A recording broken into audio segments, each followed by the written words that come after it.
xurafat hansısa bir hərəkətin müəyyən inancla icra olunmasıdır. Hansını Kəmid müəllim dedi? Bəli, hansı Kəmid müəllim dedi. Ritualda isə bu inanc yoxdur. Tural müəllim. Tural müəllim dedi. Yəni o şor, toğal da yeyir, paxlava da yeyir, amma onlara ritual kimi baxır. Ritual kimi baxır. Ritual milli kimliyin bir hissəsidir, folklorun bir hissəsidir. Onda niyə imtina edir o rituallardan? Ona görə ki, əslində müəllimin, Qalib müəllimin dediyi xurafatlara yönəlir. Bizim heç bir dini mətnlərdə və dini ədəbiyyatda rituala qarşı əks göstəriş yoxdur. Bizdə xurafatlarla mübarizə var. Yəni mən əgər tonqalın üstündən o mənim həyatımda təsir verən bir mistik qüvvə düşüncəsi ilə tullanıramsa, bu xurafatdır. Çünki bəlli bir inancla həyata keçirir. Əgər mən bunun üzərindən xalqımın folklorunun bir hissəsi kimi tullanıramsa, adət-ənənə kimi buna baxıramsa, burada bir irad yoxdur və dinlər, heç bir din rituala qarşı çıxmayıb. Hətta biz hədislərə baxanda görürük ki, bir çox halda İslam arealı genişlənəndə müxtəlif fərqli mədəniyyətlərlə qarşılaşırdı. O vaxtı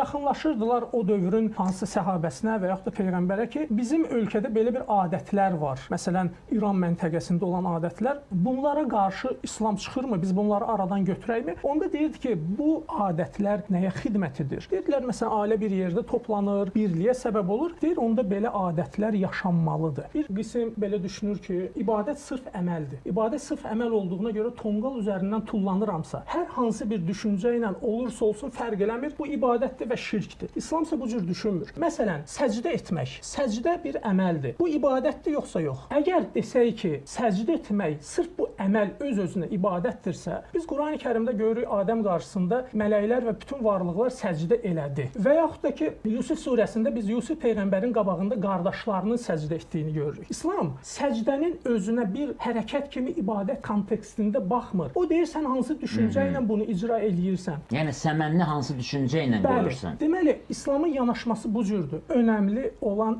əməl deyil. O əmələ hansı ideologiya ilə icra eləyirsən.